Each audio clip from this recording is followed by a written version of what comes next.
Okay, my dear students. So yesterday we had started with the preparation of the salts. So today we are going to start with the details of preparation of salt. सबसे पहले हम लोग शुरू करने जा रहे हैं preparation of insoluble salt.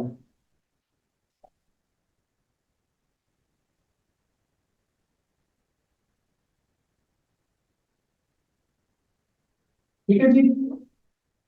Insoluble salt को हम लोग एक ही मेथड से प्रिपेयर करते हैं जिसको हम कहते हैं प्रेसिपिटेशन मेथड. ठीक है जी. इसकी मैं वर्डिंग आपको बता रहा हूं कि जब भी आपको कोई insoluble salt soluble salt prepare करना पड़ जाए तो आपने वर्डिंग वहां पे क्या लिखनी है, सिर्फ वर्ड्स को आप लोगों ने चेंज कर देना है. ये जो मैं वर्डिंग बता रहा हूं इस वर्डिंग को आप लोग लर्न कर लीजिएगा. ठीक है जी. तो कल मैंने आप लोगों को बताई थी एक टेबल. ठीक है. उस टेबल में सॉल्युबल और इनसॉल्युबल सॉल्ट की मैंने आप लोगों को जो है वो रिकॉग्निशन बताई थी कि ऑल नाइट्रेट्स आर सॉल्युबल. उसके बाद मोस्ट हैलाइड्स यानी ग्रुप 7 की चीजें they are soluble except for slow learner man silver lead mercury. Silver lead mercury अगर हैलोजन के साथ लग जाएगा तो वो इनसॉल्युबल होंगे. इसी तरह most sulphates are soluble except for low blood cholesterol lead barium calcium. Lead sulphate, barium sulphate, calcium sulphate ये इनसॉल्युबल है. इसी तरह ऑल फॉस्फेट्स आर सॉल्युबल. और आखिरी चीज आपकी थी कि most carbonates are insoluble except for KNN potassium, sodium and ammonium. ये मैं कल आप लोगों को बता चुका हूं. चलिए जी, आज हम लोग एक सॉल्ट प्रिपेयर करते हैं जिसका नाम है जी बेरियम कार्बोनेट.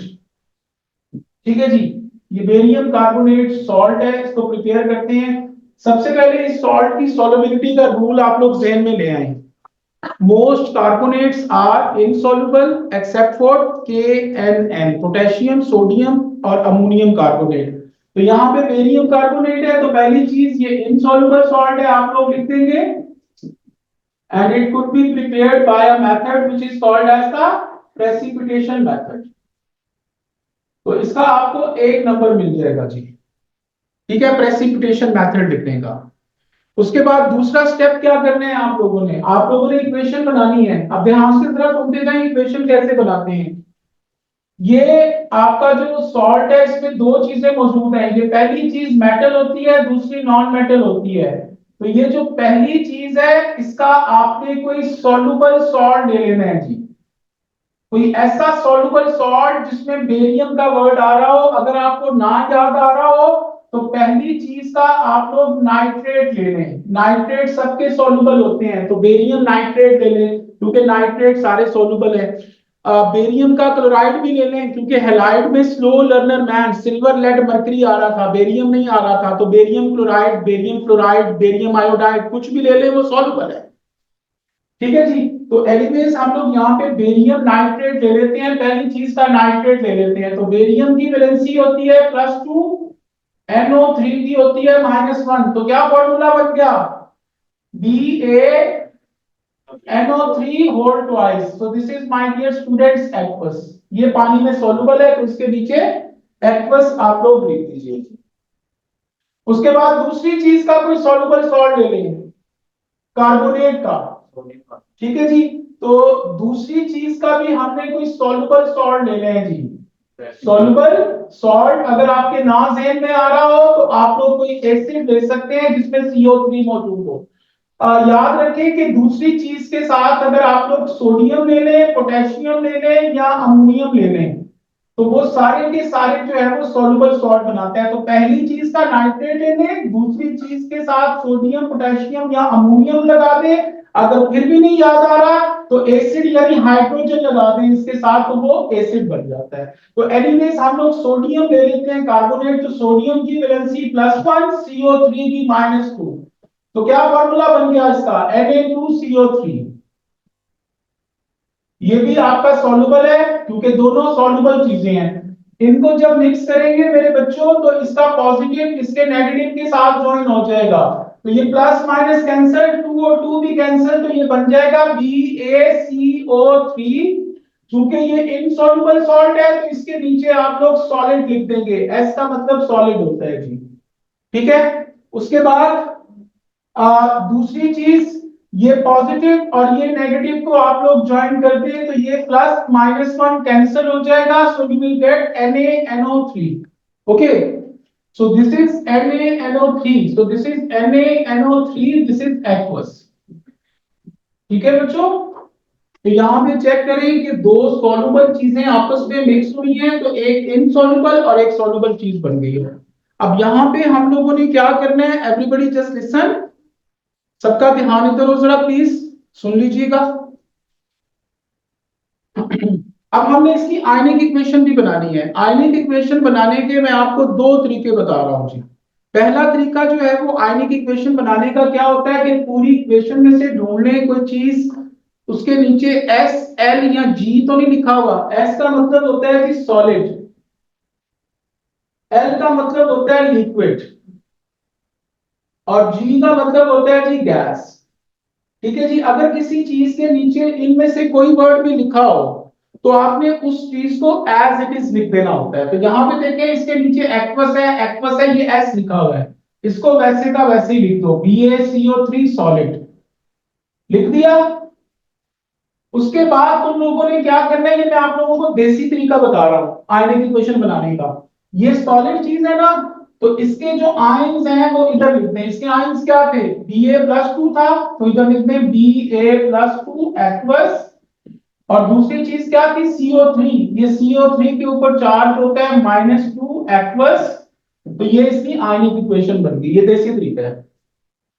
अगर इसको टेक्निकली तुम लोगों ने पूरा हैंडल करके पूरी बनानी है तो how could you do it. ठीक है जी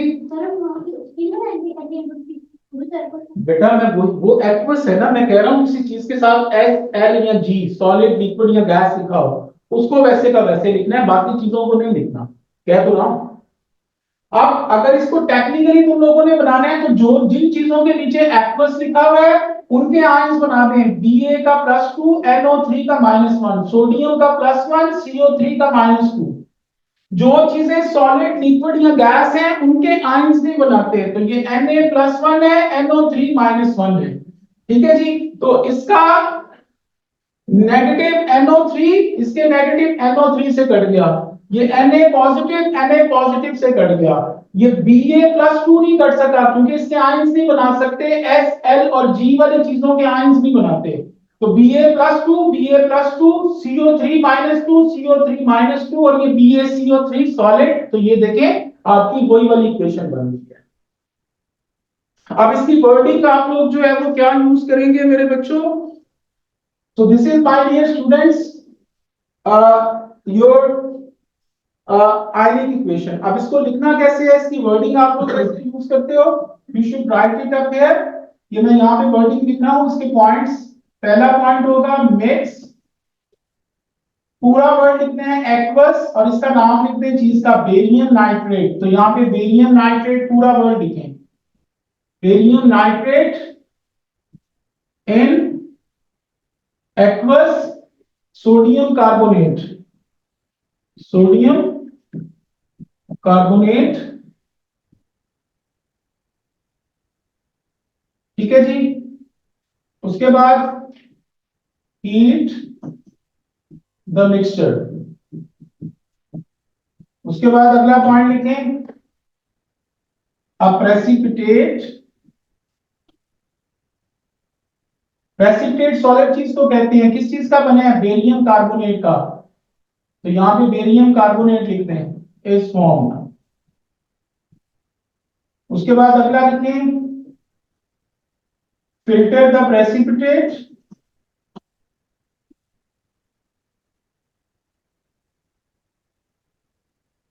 ठीक है जी। उसके बाद next, wash the precipitate with distilled water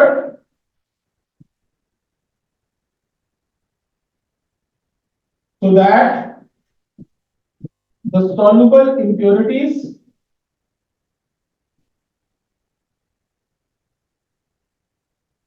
will wash away। ठीक है जी, और आखिरी पॉइंट लिखने, ड्राई इन हॉट ओवन। ठीक है जी, तो ये हर एक इनसॉल्युबल सॉल्ट में आप लोगों ने जो है वो यही जो है वो लिखनी होती है जी। Is it clear? Silver chloride, इसकी सॉल्युबिलिटी का चार्ट जेन में ले आए। मोस्ट हैलाइड्स, क्योंकि क्लोराइड को हैलाइड कहते हैं, most halides are soluble except for slow learner man, silver, lead, mercury. तो सिल्वर क्लोराइड जो है it's an insoluble salt and can be prepared by a method which is called as the precipitation method। ठीक है जी। अब उसके बाद इसकी equation बनानी है। मैंने आपको पहले ही कहा कि पहली चीज के साथ आप लोग नाइट्रेट लगा दिया करें। तो सिल्वर, सिल्वर की वैलेंसी +1 है, NO3 की -1 है, तो ये क्या बन गया? AgNO3, this is aqueous. और दूसरा Cl की कोई एक्वस चीज ले लें, तो मैंने आपको बताया था कि सोडियम लगा लें, पोटेशियम लगा लें, अमोनियम लगा दें, या कोई एसिड ले लें जिसमें जो है वो Cl आ रहा हो। तो NaCl, this is aqueous. So when you mix them, Na is +1, Cl is -1, तो इसका पॉजिटिव इसके नेगेटिव से ज्वाइन हो जाएगा। सो this is silver chloride solid. और दूसरी चीज ये NaNO3 बन जाएगा, तो यहाँ पे NaNO3, दिस इज एक्वस। ठीक है। उसके बाद इसकी आयनिक इक्वेशन बनानी है, तो मैंने आपको देसी तरीका जो बताया था, जो चीज सॉलिड बनी है उसको वैसे का वैसे ही लिख दो, AgCl सॉलिड, और इसके आयंस जो है वो इधर लिख दो। इसके आयंस Ag पॉजिटिव और Cl माइनस थे, Ag positive, Cl minus, this is aqueous, this is aqueous as well. ठीक है। अब इसकी वर्डिंग क्या लिखेंगे? Mix aqueous silver nitrate in aqueous sodium chloride, exactly वही लैंग्वेज लिखेंगे, सिर्फ चीजों के नाम चेंज कर देंगे। ये चीजों के नाम चेंज कर दें बस। फिर आगे हीट द मिक्सचर, फिर आगे आप प्रेसिपिटेट, और प्रेसिपिटेट का नाम लिख दें क्या है? सिल्वर क्लोराइड, AgCl लिख दें इस form. Filter the precipitate, AgCl। फिर wash the precipitate with distilled water so that the soluble impurities will wash away, और आखिरी चीज लिख दें dry in the hot. Did you get it? तो ये आप लोगों का जो है वो इनसॉल्युबल सॉल्ट की जो है वो प्रेपरेशन है। अब हम करने जा रहे हैं सॉल्युबल सॉल्ट की preparation. So we are going to start with the preparation of the soluble salt now. Soluble salt की प्रेपरेशन मैं आप लोगों को कल भी बता चुका हूं मेरे बच्चों। We got the preparation of soluble salt by two methods, but the first one, that is the titration method, और दूसरी जो है वो that is the crystallization method. Okay, titration method. Titration method हम लोग कब यूज करते हैं? जब आपके पास ग्रुप 1 या अमोनियम जो है उसका कोई सॉल्युबल सॉल्ट प्रेजेंट हो, और अगर आपके पास जो है वो ग्रुप 1 या अमोनियम नहीं है और वो सॉल्ट सॉल्युबल है, तो then you use the crystallization method. अब मैं यहाँ पे दो सॉल्ट्स लेता हूँ मेरे बच्चों। The first one that is the copper chloride, और दूसरा मैं लेता हूँ दैट इज पोटेशियम नाइट्रेट। ठीक है जी। तो सबसे पहले हम लोग इनके सॉल्युबिलिटी रूल्स को जो है वो चेक करते हैं जी। ठीक है। तो कॉपर क्लोराइड, तो most halides are soluble except for slow learner man, silver, lead and mercury. ठीक है जी। तो silver, lead and mercury they are insoluble, तो कॉपर क्लोराइड सॉल्युबल है। So this is the soluble salt, पहली चीज। उसके बाद दूसरी चीज देख लें, NH4 पॉजिटिव, इसको अमोनियम कहते हैं बेटा। सॉरी, इन दोनों के लिए क्रिस्टलाइजेशन पार्टीशन बेटा इन दोनों के लिए टाइट्रेशन है, इधर मैंने इनको कट किया हुआ है ये इस तरह करके, इनके लिए नहीं करते। अगर ये ना हो तो फिर ये करते हैं। अच्छा जी, दूसरा देखिए potassium nitrate. Potassium nitrate my dear students, it's a soluble salt because all nitrates are soluble। ठीक है जी। तो पोटेशियम नाइट्रेट ये भी soluble salt है। अब मसला ये है कि ये दोनों soluble हैं, हम किसको किस मेथड से प्रिपेयर करें? So let's start with it. सबसे पहले हम लोग शुरू करते हैं जी टाइट्रेशन मेथड। तो ये पेपर में पीरियोडिक टेबल आपको गिवन होता है, जो पहली चीज होती है वो मेटल होती है। तो पहली चीज देख लें, ग्रुप 1 या अमोनियम हो, तो पोटेशियम जो है ये ग्रुप 1 में आता है, तो भाई इसको हम लोग टाइट्रेशन मेथड से प्रिपेयर करेंगे। कॉपर जो है ये ट्रांजिशन एलिमेंट में आता है। आप लोगों को पीरियोडिक टेबल अगर गिवन हो तो उसमें देखें कि कॉपर जो है वो सेंटर में आ रहा होता है, ग्रुप 1 में नहीं है, तो इसको हम लोग क्रिस्टलाइजेशन मेथड से जो है वो प्रिपेयर करेंगे। क्रिस्टलाइजेशन मेथड को मैं बाद में करवाता हूँ, पहले मैं टाइट्रेशन मेथड आप लोगों को करवा रहा हूँ, मैं समझा रहा हूँ, और उसके बाद मैं इसके पॉइंट्स आप लोगों को डिक्टेट करवाऊंगा, यहाँ पे लिखूंगा नहीं, आप लोग लिखते जाना हूँ पॉइंट्स को। ठीक है जी, चलिए जी चलते हैं। सबसे पहले टाइट्रेशन मेथड में पहली जो मेटल होती है, पहली जो चीज होती है उसका यहाँ तो उसके साथ यहाँ तो हाइड्रो ऑक्साइड लगा दें। ये सोलुबल सॉल्ट को प्रिपेयर करने के लिए हम लोग चार मेथड्स यूज करते हैं, जो मैंने आपको एसिड के रिएक्शन बताए थे। कौन कौन से? मेटल एसिड के साथ रिएक्ट करेगी तो क्या बनाती है? Salt plus hydrogen. उसके बाद metal oxide, when it reacts with the acid it is going to form salt plus water, and then metal hydroxide, when it reacts with the acid it is going to form salt and water as well। और उसके बाद metal carbonate, when it reacts with the acid it is going to form salt plus carbon dioxide plus water। ठीक है जी। अच्छा जी, तो titration method जब use करना है तो आप मेटल का यहाँ तो हाइड्रोक्साइड ले लो, यहाँ मेटल के साथ जो है वो कार्बोनेट को जोड़ दो। इन दोनों में से कोई एक चीज ले सकते हो, और याद रखो कि एक ये ग्रुप वन और अमोनियम की ये दोनों चीजें जो है कि पानी के अंदर सॉल्युबल होती हैं, they are soluble in water, पानी में सॉल्युबल होंगी, यानी इनके नीचे एक्वस लिखेंगे।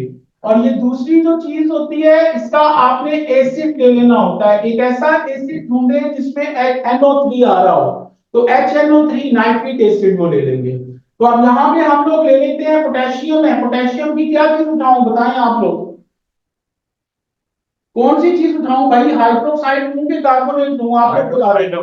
हाइड्रोक्साइड, तो पोटेशियम का हाइड्रोक्साइड ले लेते हैं, तो पोटेशियम K+1 होता है, हाइड्रोक्साइड OH की वैलेंसी -1 है, तो ये बन गया KOH, ये एक्वस है। ठीक है जी। NO3 इसका एसिड लेते हैं, तो एसिड HNO3 ले लिया, एसिड अपनी औकात पानी में दिखाता है, तो ये एक्वस हो गया। अब इनको जब हम लोग मिक्स करेंगे तो H पॉजिटिव NO3-1 इसका पॉजिटिव इसके नेगेटिव के साथ ज्वाइन हो जाएगा, तो ये क्या बन जाएगा? KNO3, ये एक्वस है, और ये H और OH मिलके क्या बन गए? H2O, ये लिक्विड है, पानी लिक्विड होता है। अब इसकी आयनिक इक्वेशन बनानी है, तो आयनिक इक्वेशन बनाने का मैं तरीका आप लोगों को बता चुका हूं, क्या तरीका होता है उसका? पानी है, ये लिक्विड लिखा हुआ है, इसके नीचे L लिखा हुआ है, तो इसको वैसे ही लिख के और इसके आयंस यहाँ पे बना दो। वाटर के आयंस क्या थे यहाँ पे? H पॉजिटिव और OH माइनस, तो H पॉजिटिव OH माइनस, इसके नीचे एक्वस और एक्वस लिखिए, ये ले, ये आयनिक इक्वेशन बन गई, सिंपल सा तरीका।